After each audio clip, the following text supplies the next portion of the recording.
And welcome into a Tuesday night edition of the LowcoSports Lowdown, and what could be the last edition of the LowcoSports Lowdown in 2025.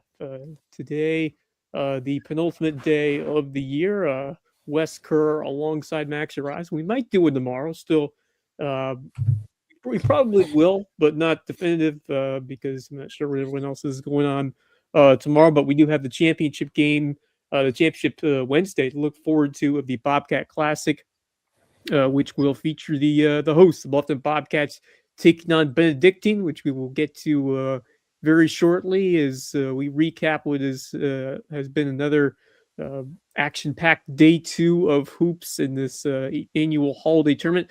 No girls tournament this year, just boys, but still a lot of action to recap as we get ready for tomorrow's championship.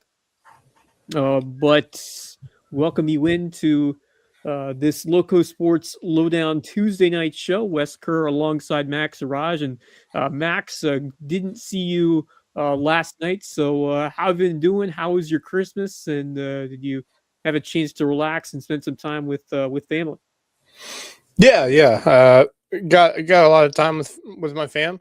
Probably more than I wanted to, but hey, it is what it is. But yeah, it was a good Christmas. Excited to get back to work yesterday over in Beaufort, and now just got to watch all the games today over the Bobcat Classic alongside with Marcus Welch, who will be Very nice. joining us soon.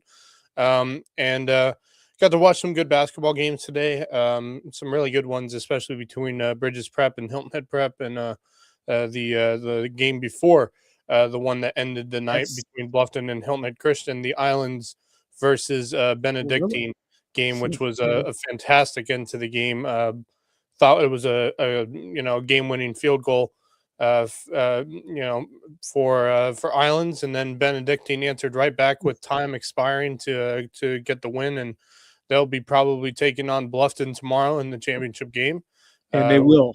Bluffton Cruise. It was not yeah, close. they definitely cruise. 16-35 over Hilton Head Christian. So Bobcats will meet the Cadets of Benedictine, and as you mentioned, a thriller as the Cadets knocked off Islands Yeah, 54-53 on that game-winning layup. Want to hear a little bit more about that, both you and Marcus Walsh, who should be joining us shortly back on the road from the Bobcat Den. But tonight's show presented, as always, by Mickelson Law Firm, our all-star sponsor, original sponsor, official real estate closing attorney, presenting sponsor of our Hilton Head Christian Academy coverage.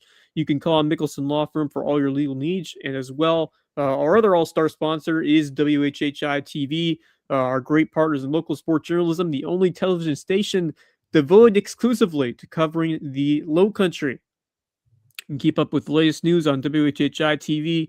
It's available through Spectrum and Hargray, or it's streaming online as well. You can do either, and it's streaming online at WHHITV.com as they are just a few weeks out, or really just a few days out from basketball really ramping up over yeah, there with Marcus Walsh and company on the call as we are on the road to region play very soon. But first, we've got a couple more days of holiday hoops action, including what was a thrilling day, as you mentioned at the Bobcat Classic. We also got some wrestling to talk about, the finals of the US Shark Invitational. We're hoping to get our friend Nathan back on the show to key us in on what happened there. And speaking of which, he is in the studio in the green room. So why don't we, since he is waiting, let's bring him in now. Um, and we welcome into the show. Nathan, how are you doing?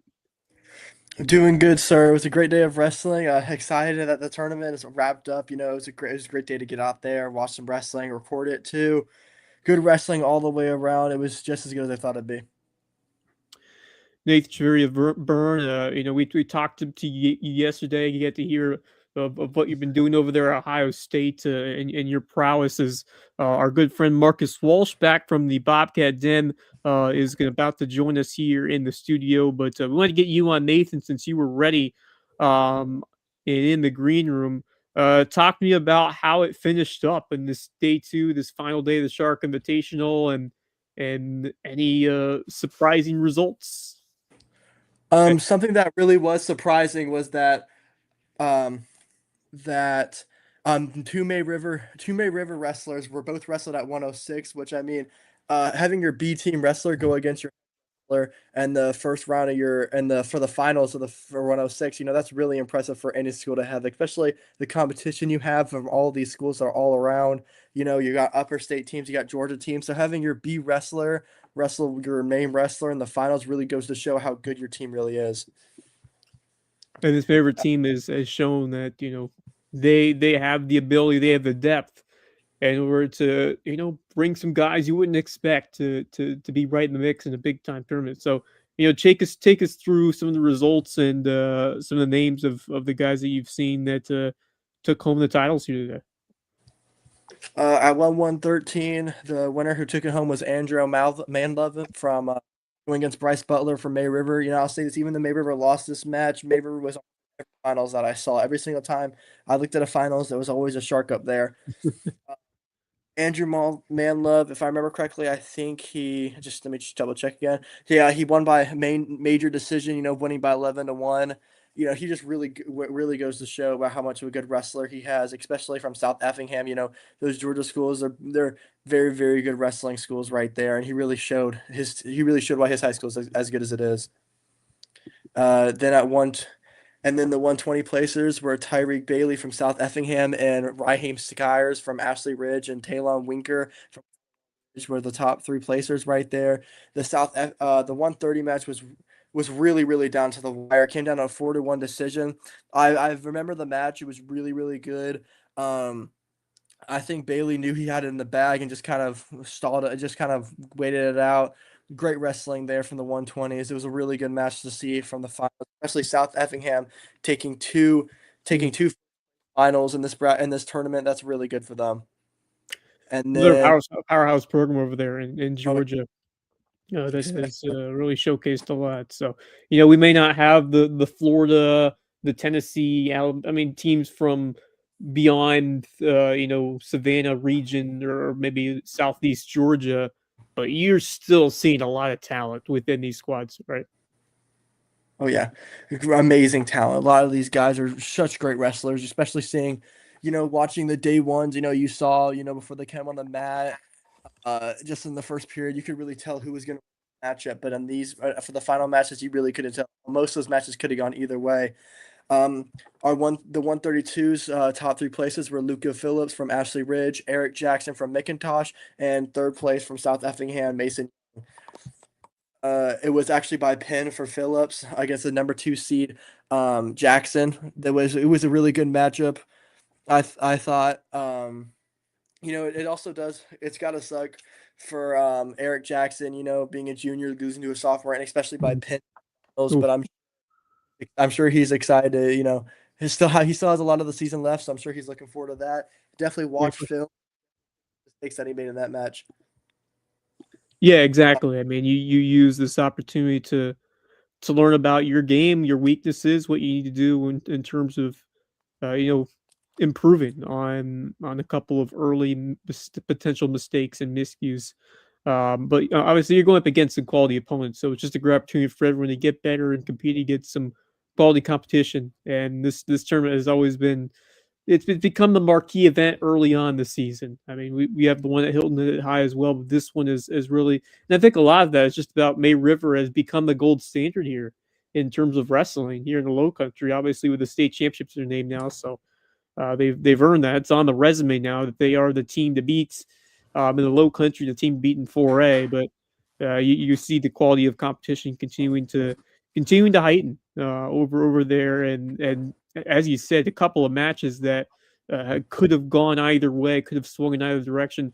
That's what makes these tournaments very exciting. I love the duels. I love when the teams are going against each other. But when you get to see the cream of the crop going up, mano a mano, best on best, that's got to be really exciting for you. Oh yeah, really exciting to see these matchups. Seeing just two guys. This serves not for the state championship, but it sure does feel against all these teams. this is just honestly, I always consider the May River Invitational to be a state championship just without the divisions, because these are all guys from the state of South Carolina and also guys who are just on the and Yeah. It's kind of like the Daytona in a sense where it's a big early. I mean, I guess maybe Daytona's probably in NASCAR is probably the biggest race of the year, so maybe not entirely the best comparison, but it's a big proving ground for these wrestlers, and there's a lot at stake to set the tone for the remainder of the year as we move forward into the meat of the season. But talk to me about some of the other local finishers. You mentioned a couple of May River guys. Any other standouts in terms of the local level? well, I do know that for the 130A and the 144 both went to Lucy Beckham schools. You know, Right. I think they're Yep. good on their own. A Hanahan and Hilton Head Chrysler placed 2 and 4 from for 150. Florencion Florence. from and Hanahan Jackson Stuckery, second place finisher right there. Fort Mill Lincoln Green ended up taking it home for the 157. A River first place finisher, Okay. and Eight Najar in sixth place. Really good. The Creeks really, losing Rutherford at the beginning of the year, that definitely hurt the team. But Yeah. I feel like guys to be able to step up on this team, and I'm really excited to see what they can do. Come time region play when they really just work around their just little mistakes that they have made sometimes. Yeah, I think Creek's gonna be a big factor again this year. That's a pretty impressive finish. To place as high as he did over there, in this big time tournament. I mean, that's certainly doing something with that level of competition. And Creek's been a great program to watch. Someone who's been around wrestling the loco scene for a while. I'm sure you know about the history of Creek just in the last few years, and a couple of guys who have really made their name known in that program that have gone on and just represented the area well. And this Battery Creek program, I think, is going to be in good hands again. But your thoughts on what you've seen, in particular from May River as they look to defend their championship this year. May River finished their team score. Let me see. Yeah, finished the team finishing in third place. That's really impressive. Yep. Because behind Fort Mill and Ashley Ridge, uh, those are very very tough schools. 5A school. Very very very good wrestling schools. Fort Mill is 5A 4A school. I forget what A is Fort Mill currently at. I don't. I'm pretty sure they're 5A. But let me double check into just to be sure. But yeah, I know Ashley Ridge is 5A because maybe we played in football this year, and there was definitely a 5A team. But yeah, Yeah, but right there, if Ashley Ridge is 5A, these are teams that you're not really going to see again. May River, your goal is to win your tournament. I mean, sure, you didn't win it, but you definitely won right. by local. These are teams locally here, Yep. Bluffton, the year that was local was Bluffton High, and they were all the way in ninth, and they were at almost 100-point difference. Bluffton having 101.5 points, and May River having 195 points. So that's really good to see, especially because May River, especially for May River, because you're going to see Bluffton again later down the road, especially individuals. Yep. These are 100% sure of it. You're going to see these guys again, No but doubt. luckily, to go out there and win state duels like you did last year. Yeah, that's the goal, obviously, and I think they put themselves in a good position to attempt to do that. And Ashley Powell is a tremendous coach, and I think what is the most important is that he gets these guys ready to go. This tournament really is a big factor in saying, okay, we're gonna put you against the best possible competition we can find here in this area, or at least some of the best competition that you'll find, and we'll see how you do. And that really is important for them to learn a lot about themselves. And I think this May River team is. I mean, they've reloaded so well. If I mean, placing third in a tournament like this, as you said, losing just West Ashley and Fort Mill, two tremendous 5A schools, two good wrestling programs. I think they're in great shape to compete for another 4A championship, or at least be there deep into it. No doubt about that. They will be fighting, battling deep into the team bracket. I would think so. From what I have seen from the Shark squad, and Ashley Powell looks like he is going to be building another formidable roster, which I'm looking forward to covering as we get towards end of January, early February, and to those state championships will come up sooner than you think in these next few Okay. weeks. But Nathan, we kind of talked about it a little bit last night. Um, we mentioned your story, your experience at Ohio State, and playing some football. Max wasn't here for it.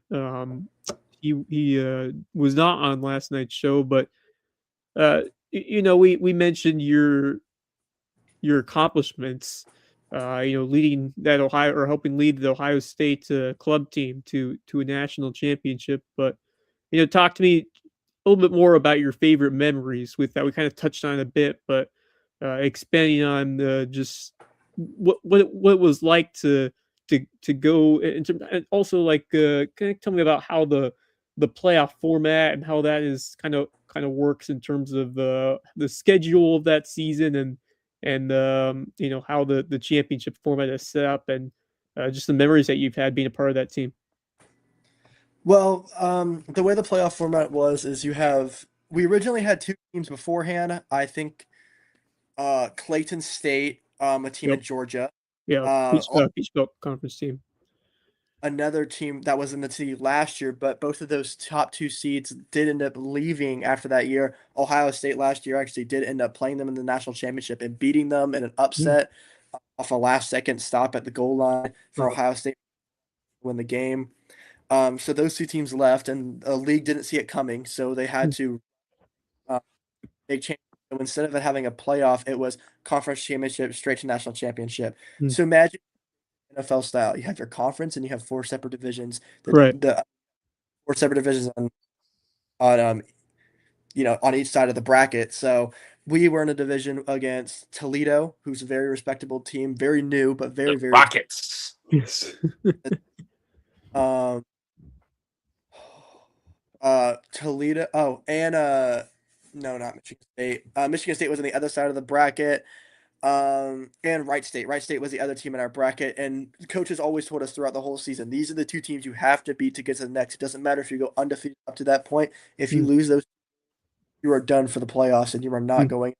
So going to those games, we really had to make Yep. sure we were. I'm pretty sure we outscored those teams around double the score through most of the games. So then we went straight into conference play, and we actually played our conference against Michigan State, who we beat earlier in the year. But we were a little on the heels when we played Michigan State, because Michigan State had gone on a run where I think they were outscoring opponents around. We played them week 4, and when we saw them in the playoffs, I think they had outscored their opponents like 90-2. So Mm. going up, was really worrisome. But we did end up handling the game very well. I'm pretty sure the final score was 48-7, 48-14. We handled it, and then we went straight into playing the other side. And the other side of the bracket is mostly teams around here. South Carolina Gamecocks actually does have a club football team. I originally was planning on playing for them before I ended up leaving. Before I ended up Coppin State and Columbus State. Both, I know Coppin State is in Baltimore. I think it's also in the Virginia. Um, those were two very, very good teams, and we knew honestly from week 1, we knew we were going to play them in the national championship game. So for that week 1, as soon as we figured out that Coppin State actually won 21-20, Columbus State bench goes so he scores three touchdowns unanswered in the fourth quarter with about 10 minutes left to go. A kick your extra point, missing the extra kind of came. Um, we watched as Coppin State won. We honestly just immediately started watching film on them because we knew this we were going to see. We were going out there, and we were off to a really rocky start. Our quarterback Nico Papas, who was actually the MVP of NCFA club football, he threw an interception quarter, but he was like, "Don't worry about it. It was on me. The ball slipped. happening at the state. He actually would end up throwing the ball a lot to our starting receiver Ricardo Washington, who ended up winning the national championship MVP for that game. He's a really good guy. I'm pretty sure, I don't know if it's true or not. I heard rumors and I kind of talked to him a little bit about it. He didn't really say too much, but I'm pretty sure he might have got an offer to just try out for the Columbus Aviators, the UFL team that's coming up to Columbus. So I don't know if he got a walk on spot there, but I'm pretty sure he did try out, and maybe we'll see when roster time comes if we'll see a club football player on that UFO Aviators team. Pretty cool. Yeah, that's like we said last night, just a really awesome experience to be a part of, and there are opportunities there that you see if guys find a way to make their presence known. You never know what could happen in terms of getting a shot potentially on that varsity team. I mean, it's you mentioned it last night. We've seen it happen before, so it's just, and even other than that, it's just great excitement, camaraderie to be with these guys, and the competition in that club level. I mean, you got some standout high school football players that are a part of this, and so it's certainly an honor and a big accomplishment to do what you guys have done Oh yeah. for that program. But you've been a part of high school football here in the Low Country, and just want to hear your thoughts on. Were you able to follow just some of the games, the storylines of what happened? Obviously, Hilton had a great run this year, but a couple of other squads are very competitive. Carleton Prep made it to the SCISA state championship game this past year. Bluffton and May River had solid seasons, so were you able to follow anything that was going on? And then of course Hampton County getting the state championship game over in Varnville. But were you able to follow any local high school football from this past year? And Oh yeah, I texted a lot of my friends, throughout the season. I was texting my friends over at Battery Creek. I was texting my friends over at Buford Academy, just asking how the season was going.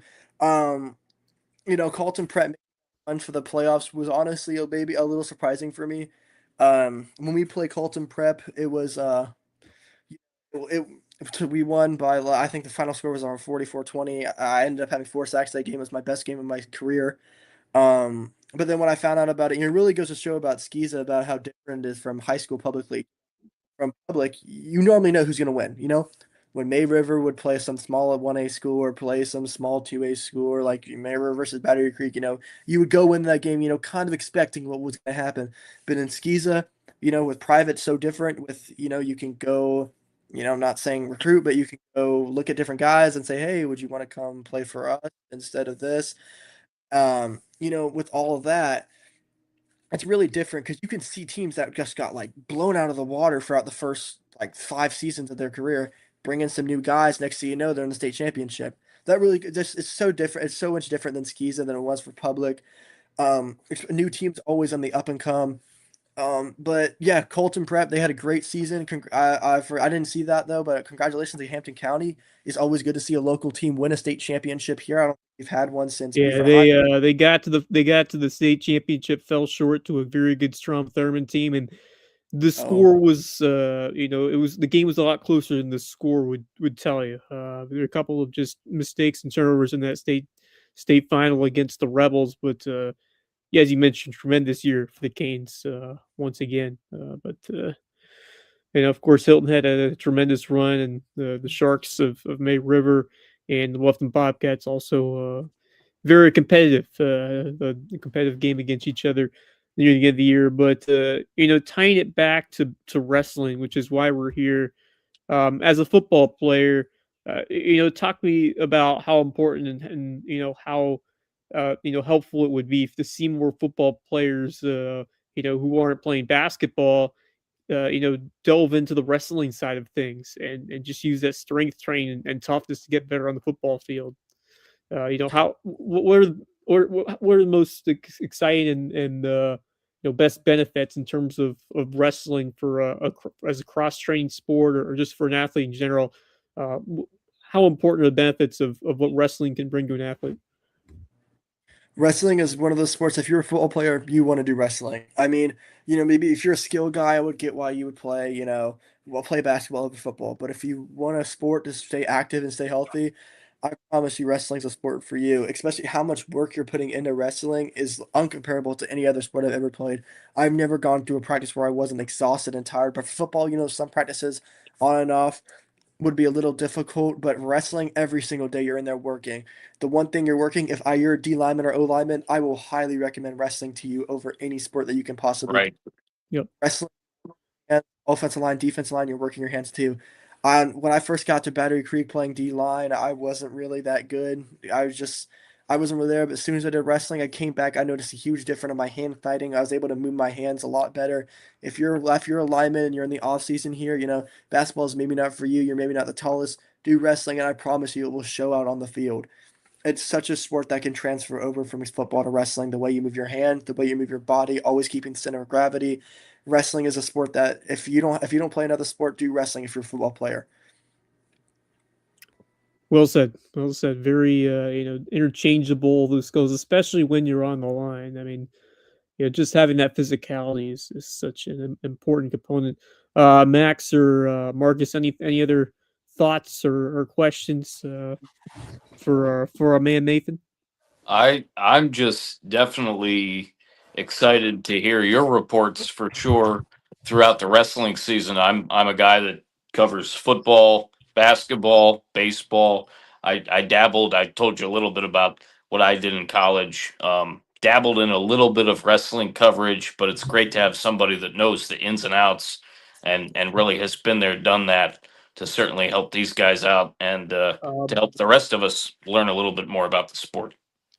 Uh, Obviously, with the Shark Invitation on the rear view now, we move closer to the meat of the region schedule and some other duels. But what's coming up next as we head into the new year in terms of big time duel events or matchups on the radar for some of our local teams that you know of.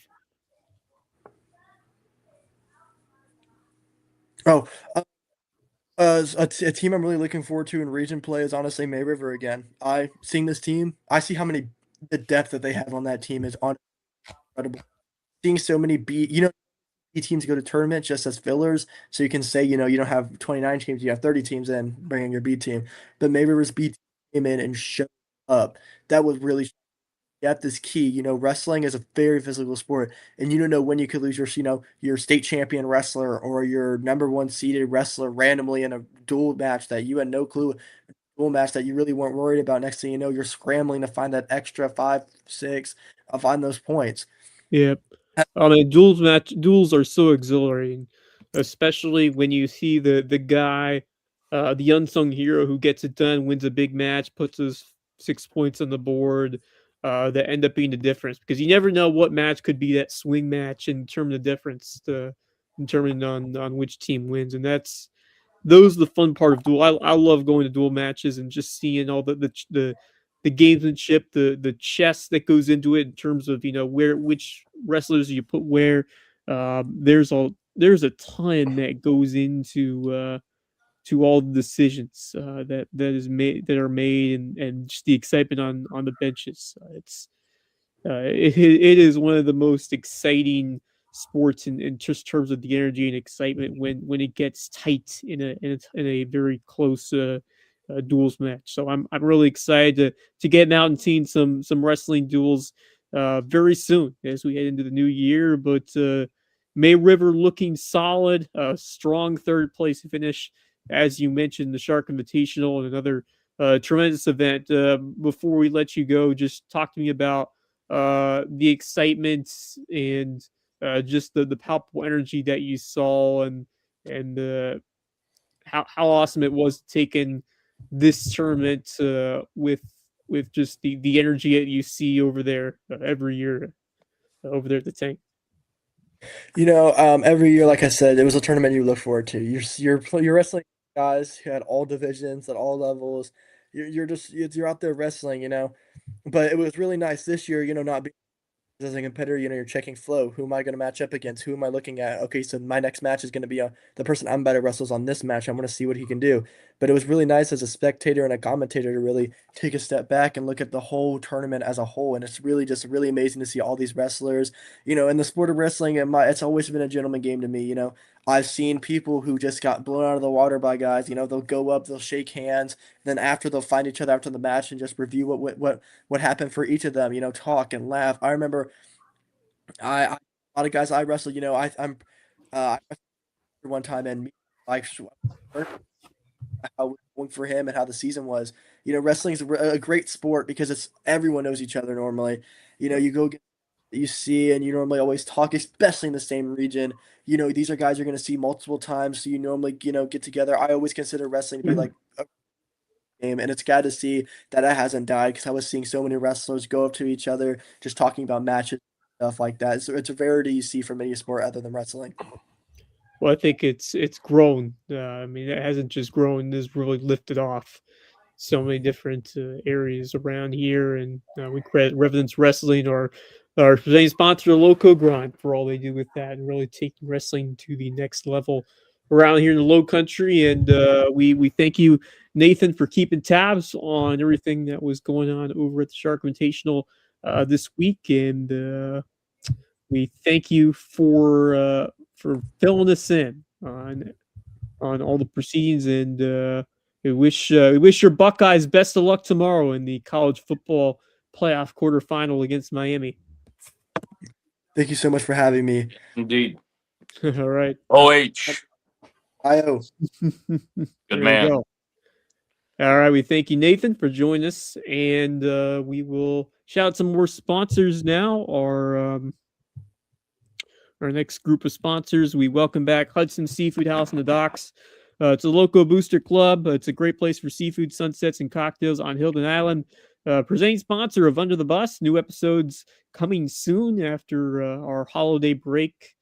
I think next week, as they will be getting back in the saddle and getting ready for some more throwing of names under the bus. I'm sure there'll be a lot of them since we've taken a couple of I would weeks think. off. But that's coming up on the Loco Media Network. Twinge and Twombly, personal injury attorneys, rare name, remarkable service. And Hilton Island Windows and Doors. Coach Barron, former Hilton Head Prep basketball coach, improving your view of the Loco. And speaking of those Hilton Head Prep Dolphins, they were in action today among several other of our Loco teams at the Bobcat Classic, day 2. Right. Yeah. And some exciting results, including the one that you mentioned in the thriller between those Savannah schools. An incredible finish between Benedictine and Islands. Yes. In a game-winning layup as Benedictine found a way to get it done in the clutch. They won it 54-53. 54 or 1-point game, 54-53. Talk me about how that one went down, Marcus. That was, back and forth. Islands got off to a little bit of a slow start, but once they got their shot going and they were able to put some pressure on Benedictine, they really were able to make this a physical basketball game. There were a lot of fouls and just more physical play today in all of these matchups. But that Islands team has a little bit of grit, and that's what we're seeing with a lot of these teams too, especially with the fact that a team like Hilton Head's not in this tournament, and some of these other teams are down a little bit. We are seeing grit upon grit upon grit upon grit, and I've seen it for the entirety of the tournament, and I'm going to be at the full day tomorrow too. Was very impressed with Hilton Head Prep. They started off a little bit sluggish, but it didn't take them long to get going, and they had a big 63-60 win over Bridges Prep. Bridges looks, despite not having the numbers that they once did, to me they look impressive, and they're going to definitely make some issues for some teams. Like I said, Benedictine and Islands battled, and that was a fun game with a game-winning layup. Coaches were going nuts. Fans were going nuts. Max was there for part of the game with me as well. Fans was going definitely nuts. something. Was there a good turnout from who made the trip over from Savannah? Yeah, It great was a turnout. good turnout, a very good Fantastic turnout turnout. for sure, and a Yeah, great should be, turnout And certainly when for should be the when last should be Marcus a says, lively crowd. but Yeah, go ahead. well, I was gonna say when Marcus says the fans were going nuts, that is an It's an understatement. understatement. A major understatement. I get back. It was I something. get back for. Well, I went to go grab some food, and I come back at right as the third quarter begins, and I mean from the third quarter on through the rest of that game, boy, it was loud. It was loud in the den for that game. It was a fun game to watch. It was very like Marcus said, very physical, very foul driven kind of game, but it was a fun game nonetheless. We had some good games today. Should be a The lively crowd one tomorrow as they will face the hosts, Bluffton Bobcats, who and made indeed, quick work of the Hilton Head Christian Academy Eagles 60-35. Kind of what I expected. The Hilton Head Christian Academy, found a way to win their first round game a day ago against Hardyville, but certainly Bluffton, with its offensive prowess, a whole different challenge there for the Eagles as not Bluffton. Yeah. not Bluffton only that, Wes, but I go back to what JJ told me yesterday, and certainly in seeing, Hilton Head Christian Academy with my own eyes as well, they were able to shut down Jake Wood. And Jake Wood was the key contributor for HHCA. Obviously, Finn Ussery, a few other guys certainly were able to do a lot of things. But this Bluffton team is on a little bit of a different level despite the losses that they've had. And they were able to shut Wood down. They were able to shut Ussery down. I mean, HHCA got theirs, once in a while, but it was really Bluffton's from the get go, and it was certainly Bethesda's from the get go as well, as they won 62-42 over Hardyville. And we'll see what Hardyville has tomorrow, and if they can end up getting a win in this tournament. Yeah, But they struggle. not They've been looking great, struggling, Yeah, and they'll I'll give big time. I'll say They this just about haven't had it. Hardyville. Hardyville did not play in a tournament before Christmas, so they have not played Hmm. really for the last almost 12 days going Right. into the tournament. So Hard. they hadn't had a lot of games played, so they're coming back. They're a bit sluggish. Clearly saw that against Hilton Head Christian, and then saw it again today. But the one thing I would say is the ball handling for Hardyville was an issue today. They were just struggling, very, very sloppy ball handling, and just could not seem to get the offense going. I think they're gonna have I think they're gonna figure it out by tomorrow. Because let's remind everyone, this team is 2-0 in region play to start out the year. I mean, they beat what is a very good Bamberg team. They beat out a decently strong Bridgeland team as well. So they can, they've beaten Bridges Prep before. So they're not a bad team. They're just struggling in this tournament just because they haven't had a lot of practices since before Christmas, and they haven't had any games until now. So, it's a slow start for them. Yep. Yeah, I mean, just trying to get your feet wet early in the year. So, it'd be nice to be able to get one and beat Bridges Prep tomorrow. But certainly, I think that game will be competitive. I think Hardyville will come to play and keep it close. And hey, they've already played each other twice this year. They played at Bridges Prep and they've played at Hardyville.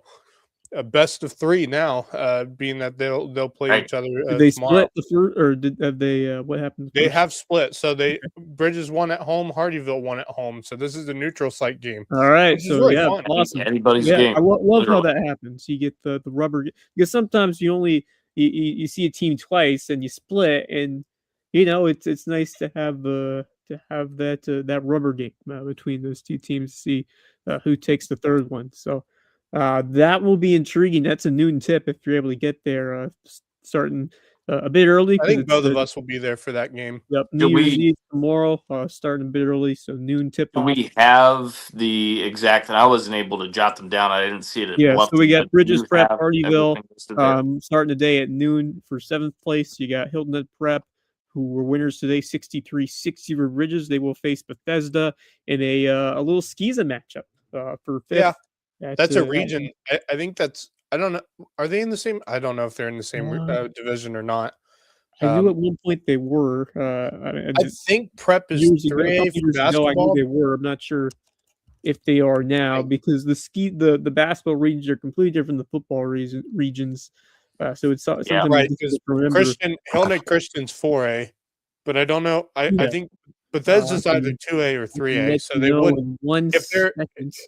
so there's a I chance got the both of them regions can right make in it. front of me right now. We got Hilton Head Prep.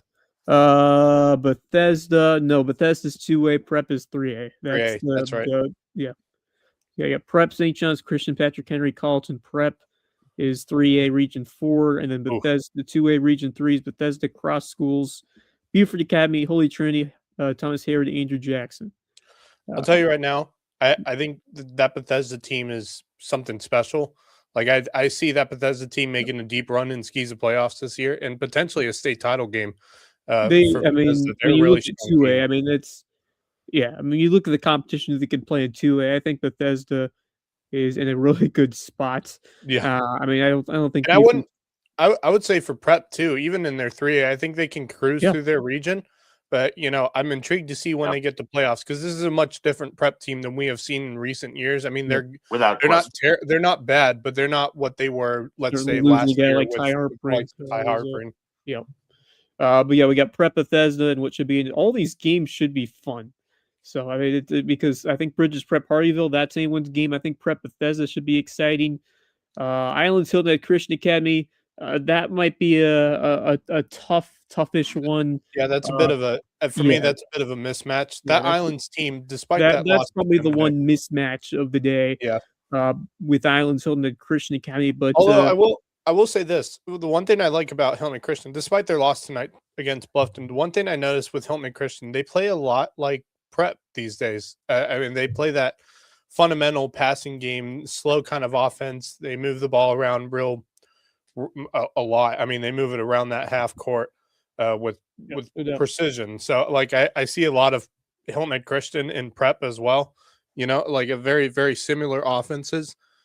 So, but despite that, yeah, I agree. I think it's a little bit of a mismatch. That Islands team, they got some height to that team. They got some size, and they're I think a little more physical than what Hilton Head Christian will be able to handle.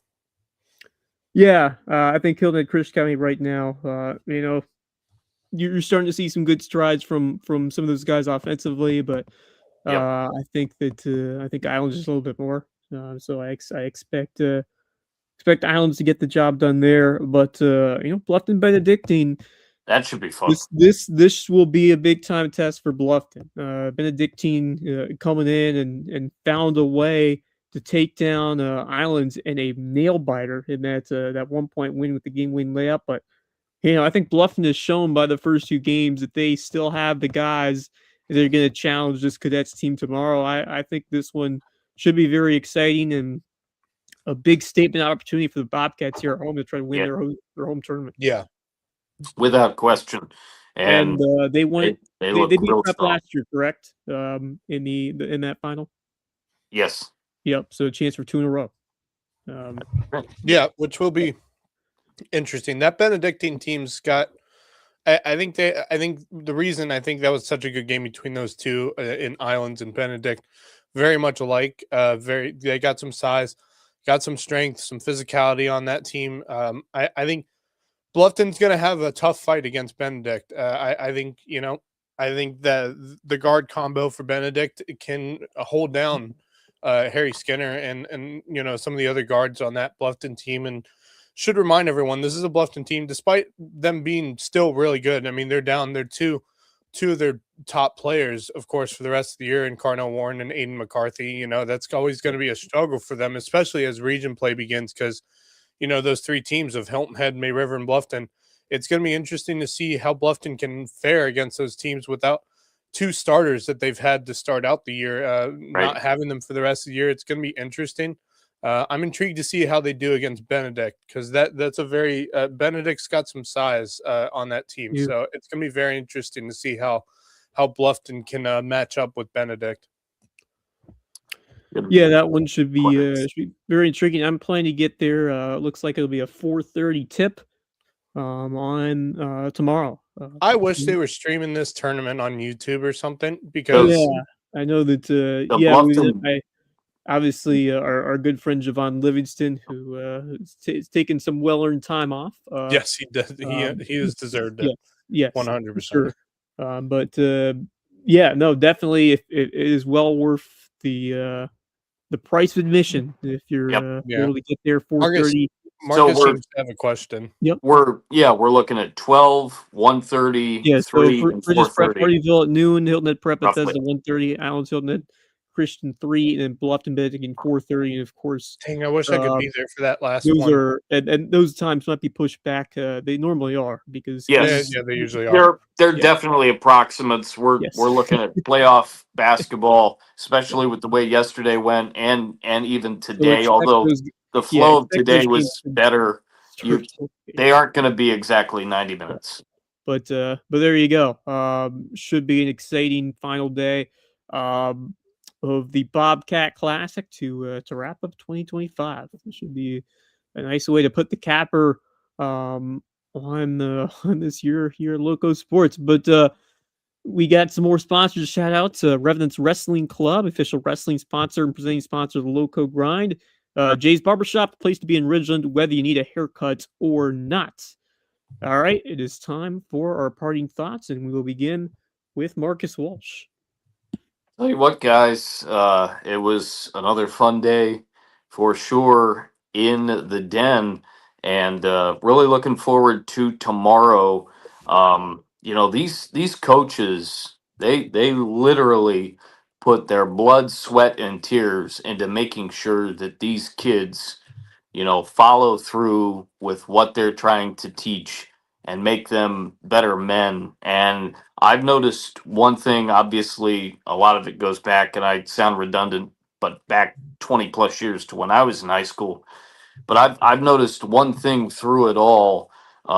Certainly, that basketball is a contact sport. It is definitely a sport of physicality and toughness, Yep. and there are some big guys that can play the game and play it really well. Yeah. I look at a guy like Britchkey. I mean, Yep. he is just a tremendous big guy that we see. Obviously, we see what he does on the football field. We see what he does on the basketball court as well, and it's it reminds me so much of what March Madness truly is. Yep. At on the surface, I will say now because we have the NIL that we have to deal with in Right. college. Yep. Yeah. But it's just there's nothing like it. In addition Yep. to what I was talking about last week, and even last year, yesterday as well, with what I do as far as scouting. Um, Basketball is just such a unique game and such a great game, and certainly glad to be a part of it. Looking forward to tomorrow, and then looking forward to watching Ohio State hopefully knock off Miami and Yeah. starting 2026 off with a bang. Get to see my parents for the first time in about a Awesome. month on Thursday, so Fantastic. really looking forward to that too. That is awesome. Great to hear that, Marcus. What do you got, Max or Raj? Obviously, I finished off 2025 with a bang, watching my Atlanta Falcons win last night Let's go. over the LA Rams. How I was about very happy. And for some reason, they always seem to play better in their throwback unis, which is what they played in last night. I don't know Just- why. I've Just still never imagine what understood would have that. happened if Kirk Cousins played the entire season. I, Now, it's a great question. I honestly, I don't know how to answer it because I like Michael Penix. I think Right. Michael Penix could be the future for the Falcons, but I still think he wasn't fully ready to be the next quarterback for the Atlanta Falcons just yet. I think I needed another year of him, learning from Kirk Cousins, because that is a great veteran quarterback to learn from in Kirk Cousins. And I think, having a little more time to get ready. Obviously Kirk didn't finish out last year on the highest of notes, and it's kind of why they put Penix in and basically said everyone Penix is going to be the next quarterback to start off this season. And Yep. I think I would have loved to have seen what Kirk Cousins could have done, but I still think for me I'm still kind of concerned, the inconsistencies. I think more so not with the team or the players, but more so the coaching. I've just seen inconsistencies with the team, but despite that, they got a great win last night. Next thing I know, I look up and it's a 21-0 game, and and then of course, in Atlanta Falcons style, decides to give me a heart attack by letting the Rams come all the way back and making it a Yeah. ball game. Goodness, did they ever? And so, but it was a great win for the Falcons. I think it not only does it help the rest of the teams, including the Carolina Panthers. It helps them in some big ways as well. But it was a good win for them. Great win to start out my year. And then of course you got college football starting tomorrow night, and of course I am missing the last game of the Bluffton Bobcat Classic because I have to work tomorrow. Oh no! So unfortunately, I won't be there for the Benedict Bluffton game. Although I was looking very much so forward to it, but it's going to be a great way to end the Bobcat Classic and head into the new year. And then, of course, college football is going to be some good games in college football. You got, of course, Miami, Ohio State tomorrow night, and then you got Oregon, Texas Tech, Alabama, Indiana, which I'm very excited to see. Oh, the Rose Bowl. And then Ole Miss and Georgia, an SEC matchup in the quarterfinals, which I think will be a fantastic game as well. I think even Texas, Michigan, which is tomorrow, has a chance to be. Texas, Michigan is going to be a great game. There's a lot of stuff going around it, especially with Michigan. Yes, their new head coach, Kyle Whittingham, the former Utah head coach, who we thought he had retired. Like he had basically stepped down from Utah, and then a couple weeks later became the new head coach, which I think is a great hire for Michigan, is to have ex-head coach. I think it's a fantastic hire for them. But a lot of great things to end out the year and start a new year. So I'm very excited for all of it. I'll of course be out for the first few games for the Bobcat Classic, and then I'll leave it to Wes and Marcus to finish the job out covering that last game, and looking forward to it between Bluffton and Benedict. And like I said, I wish it was on YouTube for someone. I not even be shown, but someone stream it on on YouTube or Facebook Live or something like that. That would have been pretty cool if they were able to do that. But looking forward to catching it in person. Yeah. For my parting thoughts, the National Football League today announced the finalists for the 2026 Pro Football Hall of Fame class, including some legends, including Drew Brees, Larry Fitzgerald, and my personal favorite, my man Luke Kuechly, who put together a spectacular career and one of my favorite. Obviously, as a Panthers fan, one of my favorite athletes ever, but certainly, I think a lot of football fans can appreciate what he brought to the table and the career that he put together. I just remember, because I remember where I was when it happened a couple of years ago. I think it was like end of 2019, early 2020, when he announced his retirement. It was very unexpected. It was a shocker when it happened. But, certainly... But, I don't blame him. It's a very physical sport. Injuries can cause some. We've seen before. A lot of people have seen what some serious head injuries can cause: concussions, multiple concussions, and not just mild concussions. Some pretty serious concussions, and we've seen some players that have really. We've seen the aftermath when they retire from football. What those head injuries do, and what multiple injuries, not just head injuries, but injuries all over the body can do after retirement. And, I don't blame players for retiring early, and especially Luke Kuechly. We all know how physical of a player that dude was. He was a hard-nosed tackler. Someone who was no one wanted to go up against. You saw him in front of you, you just dived to the ground. Just let me sit down right here. I'm fine. I don't want to go any further. He was one of those kinds of players, and I don't blame him for retiring early. And as someone who I 100% agree with Wes, he should be a Hall of Famer 100%. And I'm very happy that he's in the conversation. The funniest thing is, one of those players that could have been in the conversation for Hall of Fame this year, but will not because he played football this year, was Philip Rivers. That's right. Philip Rivers could have Very been a Hall true. of Famer this year. We got to wait until I think 2030 to Yeah, see Philip Rivers that's become a Hall of Famer. that's crazy just because he came back for a couple of games with the Yeah, Colts. But, we'll have it's to so wait funny. 2 more years. Hey, hats off though to Philip Rivers. Yeah, He won't be starting props this to coming him for Sunday, what he man. did to Props come to him. back and put together a tremendous effort for the Colts. Yeah, he was great. Yeah. It was fun to watch Yep. him. It was fun to see him on the field again, throwing that football, that sidearm throw. Nothing quite like watching Philip Rivers play some football and get fired Good up during stuff. a football game. Very cool, but What a career. yeah, tremendous Yeah, career. what a career. Yep. Many years with the Chargers and went to the Colts and then came back. So we had some other names. Mentioned Breeze Fitzgerald, Frank Gore, tremendous Ooh. career. Yeah, Yes. With the 49ers. You got Eli Manning also making his as a finalist. Terrell Suggs, tremendous linebacker for the Ravens. Torrey Holt, Adam Vinatieri, Reggie Oh, Wayne, Vinatieri. and Yeah. Jason Witten from the Dallas Cowboys. Great God, what a pick. group. What Yeah. a group Wow. of players, man. That's a great group of players Gosh, to be finalists and whatnot. That's a great group of players. phenomenal. Especially Vinatieri. I think he should be a Hall of Famer 100%. One of the most elite kickers in the history of NFL.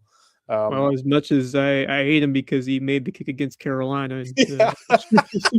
I remember that quite well. And Terrell Suggs too. God, what Oh, yeah. a group of players, man. It wouldn't shock me if all of those guys get in at some point. It's just obviously There's no doubt in my mind. who's getting There in is no doubt in my mind that even like people will hate on Eli Manning, but I believe he's the Hall of Famer 100%. I'm with you to infinity and beyond, Max. He deserves to be in the Hall. He deserves to be a Hall of Famer, despite how how the end of his career went. He should be a Hall of Famer. He's a 2-time Super Bowl champ. Not only Super that, Bowls he against took down arguably Patriots. what might The have best they quarterback would have gone down as the best NFL team of all time had they won that game, and they probably make the debate that Patriots team still was the best NFL team of all time. But I would make a case for that. Yeah. Oh yeah, 100%. But obviously they lost Super Bowl, but Eli Manning beat him, and that's the biggest case that I would make is that he beat arguably one of the greatest teams, if not the greatest team of all time in this But area. not once. He didn't beat him just once. He beat him twice. Like that's you beat Tom Brady twice in a Super Bowl. No one's ever done that before. No one ever did that against Tom Brady. No one has ever had Tom Brady's number except for one player and one quarterback, Eli Manning. Like no one has ever said, "Yeah, I've beaten Tom Brady twice in the Super Bowl." What can you say? For those reasons, like a 2-time Super Bowl, he is probably one of the greatest Giants quarterbacks of all time. Period. Like there's not many quarterbacks you can argue with there in terms of great Giants quarterbacks. I think Eli Manning deserves to 100% be in the Hall of Fame, and I think he will get in the Hall of Fame eventually. I think you're right on that take, but great NFL Hall of Fame class, and we've got fantastic. We got some Lowco players looking to cement their greatness tomorrow, and in the finals of the Bobcat Classic. Obviously, we got a couple of exciting games early on, starting at noon tip off. Which should be a good one between Bridges Prep and Hardyville. And then you got Prep Bethesda at 1:30, Islands against Hilton at Christian Academy for third, and then the championship should be a good one between the Bobcats looking for another Bobcat Classic title against the Cadets of Benedictine. So I will be there for the finale at 4:30 or whenever they tip it off. Could be later than that, but not sure. Not sure if we'll do a show. Since I think I have plans afterwards that I think I have plans tonight. as So well. we might reconvene on Friday night and do a show. I think that would make the most sense. So if we do not do a show before then, I will be the first to wish everyone a happy New Year and a happy 2026. Do you guys Happy New Year, everyone. Well, yeah. Yep. without question. And to y'all, looking forward to seeing you both out there. Yep. Sounds like Max, you're going to be there for the first couple or few games. I'll be there for the duration because I don't have much better to do when it's all this stuff. Somebody's got to be out there to report it all. So I'll be Yeah. out there scouting and doing the usual. With Sam working tomorrow, it works out well too. But what a year, fellas! Yep. It's Yeah. been great, and looking A forward fun to one. much more. Yep. Tomorrow and then into 2026. Yeah, a lot of great moments this year. Hilton Head football had that tremendous run. Hampton County, the state championship. USCB men's basketball, Oh, yeah. that incredible run to the finals of the Peach Great Belt. baseball and softball. Hilton Head Prep, Hilton Head Krish Academy, Hilton Head State HHGA going titles. back to back, Yeah. winning state titles. So lots of exciting moments. Looking forward to a lot more in 2026. So we will be there for all of that here on the Loco Sports Lowdown. So for Marcus Walsh and Max Araj, we also thank our guest, our guy Ethan Chaveria Byrne, for joining us to recap the Shark Invitational. So once again, for Marcus Walsh and Max Araj, Wes Kerr, wishing everyone a happy new year. And until next time, go Loco.